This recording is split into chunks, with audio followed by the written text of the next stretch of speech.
शान्ताकारं भुजगशयनं पद्मनाभं सुरेशं विश्वधारं गगनसदृशं मेघवर्णं शुभाङ्गं लक्ष्मीकान्तं कमलनयनं योगिभिर्ध्यानगम्यम् वन्दे विष्णुं भवभयहरं सर्वलोकैकनाथम्। ओम नमो भगवते वासुदेवाय।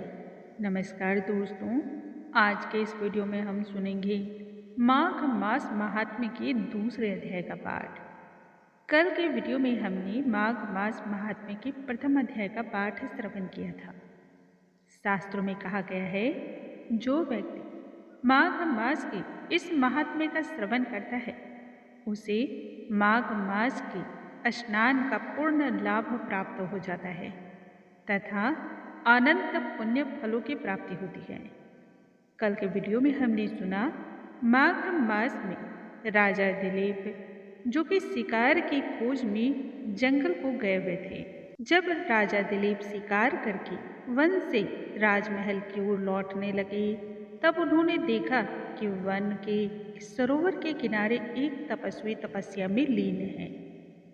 इस माह में इतनी कड़कती ठंड में उस तपस्वी को देख करके राजा दिलीप हैरान हो गए। राजा ने उस तपस्वी को प्रणाम किया।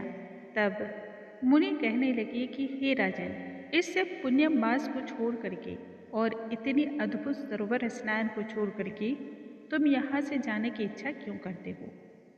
इस पर राजा दिलीप कहने लगे, हे महात्मन, मैं तो इससे पूर्व माघ मास के स्नान के विषय में कोई भी फल नहीं जानता।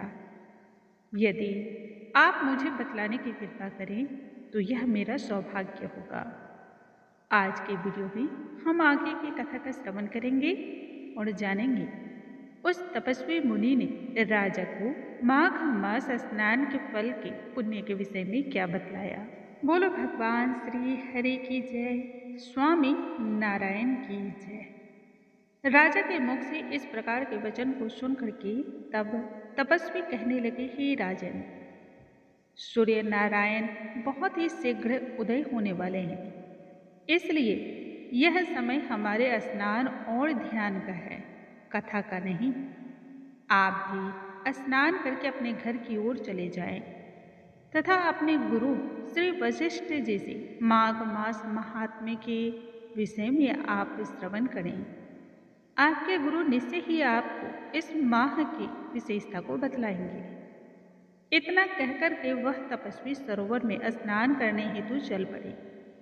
राजा दिलीप भी विधि पूर्वक सरोवर में स्नान करके फिर अपने राज्य की ओर लौट पड़े। राजमहल आकर के रहनिवास में जाकर के तपस्वी की संपूर्ण बातें रानी को कह सुनाई। सूत जी आगे तब कहने लगे कि महाराज, राजा ने अपने गुरु वशिष्ठ से क्या प्रश्न किया और उनके गुरु ने इस पर क्या उत्तर दिया, सो आप बतलाइए। तब व्यास जी आके कहने लगे कि हे सूत जी, राजा दिलीप ने रात्रि को सुखपूर्वक शयन किया। प्रातः काल में उठ करके अपने गुरु वशिष्ठ के पास जाकर के उनके चरणों में साष्टांग नमस्कार किया। फिर वह तपस्वी के बताए हुए सारे प्रश्नों को बड़ी ही विनम्रता से अपने गुरु के समक्ष रखते हुए आचार, दंड, नीति, राजधर्म एवं चारों वर्णों की चारों आश्रमों की क्रियाओं, दान और उनके विधान, यज्ञ और उनकी विधियां, व्रत तथा उनकी प्रतिष्ठा तथा भगवान विष्णु की आराधना अनेक प्रकार से तथा विस्तार पूर्वक मुझको बतलाई। आपके मार्गदर्शन से आज तक मुझे सभी कुछ प्राप्त हुआ है। सो हे गुरुवर, मैं अब आपसे माघ मास के स्नान के महत्व को जानना चाहता हूँ। हे मुनिवर, नियम पूर्वक इसकी विधि को मुझे बतलाइए।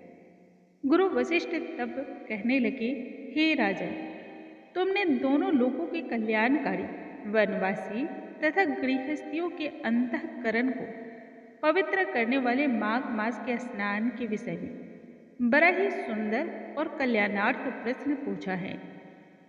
मकर राशि में सूर्य के आने पर माघ मास में स्नान का फल गौ, भूमि, तिल, वस्त्र, स्वर्ण, अन्न, घोड़ा आदि दानों तथा चंद्रायन और ब्रह्मा कुर्ज व्रत आदि से अधिक होता है। वैशाख तथा कार्तिक में जप, तप, दान और यज्ञ अनेकानेक फल देने वाले होते हैं, परंतु माघ मास में इनका फल और भी अधिक हो जाता है। माघ स्नान करने वाले पुरुष राजा और मुक्ति के मार्ग को जानने वाला होता है।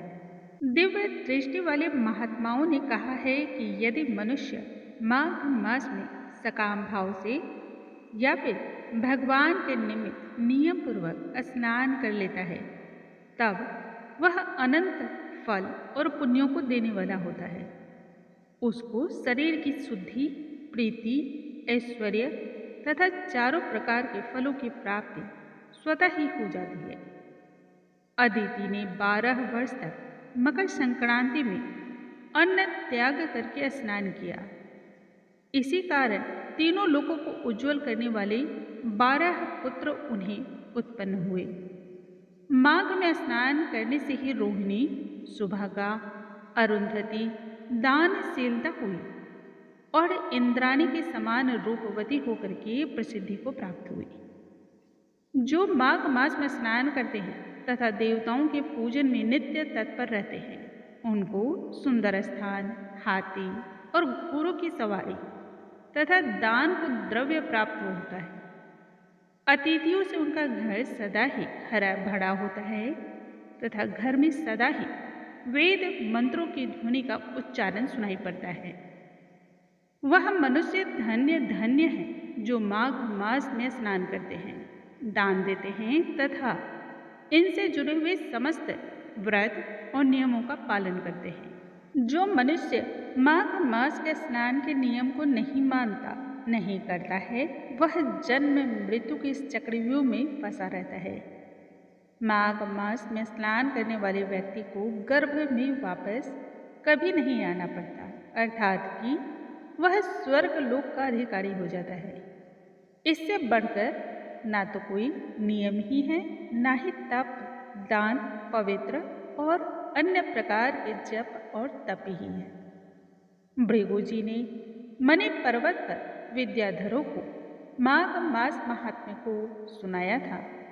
तब राजा ने कहा कि ब्राह्मण, भृगु ऋषि ने कब मणि पर्वत पर विद्याधरों को यह उपदेश दिया था, सो बतलाइए। तब ऋषि कहने लगे कि हे राजन, एक समय की बात है, 12 वर्ष तक वर्षा न होने के कारण चारों ओर त्राही त्राही मच गई। प्रजा छिन्न होने के कारण संसार में बड़ी ही उद्विग्नता फैल चुकी। हिमाचल और विंध्याचल पर्वत के मध्य का देश निर्जन होने के कारण श्राद्ध, तप तथा स्वाध्याय सब कुछ पीछे छूट गए। सारा लोग विपत्ति में फंस करके प्रजाहीन हो गया, मानो अकाल ही अकाल घोषित हो गया हो। सारा भूमंडल फल, अन्न और जल से रहित हो गया था। तब विंध्याचल से नीचे बहती हुई नदी के सुंदर वृक्षों से आच्छादित अपने आश्रम से निकल करके श्री भृगु ऋषि अपने शिष्यों सहित हिमालय पर्वत की चोटी पर गए। इस पर्वत की चोटी नीली और नीचे का हिस्सा सुनहरी होने के कारण सारा पर्वत पीताम्बरी भगवान श्री विष्णु के सदृश लगता था। पर्वत के बीच का भाग नीला और बीच बीच में कहीं कहीं सफेद स्फटिक होने से तारों से युक्त आकाश जैसी शोभा को वह प्राप्त होता था। रात्रि के समय वह पर्वत दीपकों की तरह चमकती हुई दिव्य औषधियों से पूरित किसी महल की शोभा के समान प्रतीत होता था। वह पर्वत शिखाओं पर बांसुरी बजाती और सुंदर गीत गाती हुई किन्नरियों तथा केले के पत्तों के पताकाओं से अत्यंत ही दिव्य और शोभा को प्राप्त हो रहा था। यह पर्वत अनेकोनेक प्रकार के रत्नों का गाढ़ था। यहाँ नीलम, पन्ना, पोखराज तथा इसकी चोटी से निकलती हुई रंग बिरंगे किरणों से इंद्रधनुष के समान मानो प्रतीत होता था। स्वर्ण आदि सभी धातुओं से तथा चमकते हुए रत्नों से चारों ओर फैली हुई अग्नि ज्वाला के समान शोभायमान हो रहा था। इसके कंदराओं में काम पीड़ित विद्याधरी अपने पतियों के साथ आकर के रमन करती हैं और गुफाओं में ऐसे ऋषि मुनि जिन्होंने संसार के सभी दुख कलेश पर विजय को प्राप्त कर लिया है, रात दिन ब्रह्म के ध्यान में लीन है। हाथों में रुद्राक्ष की माला लिए हुए भगवान शिव की आराधना में वह लगे हुए हैं। पर्वत के नीचे भागों में जंगली हाथी अपने बच्चों के साथ क्रीड़ा में मग्न हैं तथा विभिन्न प्रकार के कस्तूरी रंग बिरंगे मृगों के झुंड इधर उधर चौकड़ियां भर रहे हैं।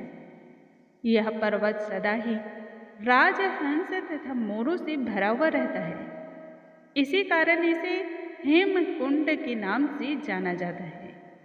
यहाँ पर सदैव ही देवता, गुह्यक और अप्सराएं निवास करती हैं। बोलो भगवान श्री हरि की जय, स्वामी नारायण की जय। दोस्तों, आज के इस वीडियो में हमने सुना माघ मास महात्म्य के दूसरे अध्याय का पाठ। कल के वीडियो में हम आगे की कथा के साथ फिर से मिलेंगे। तब तक के लिए नमस्कार दोस्तों।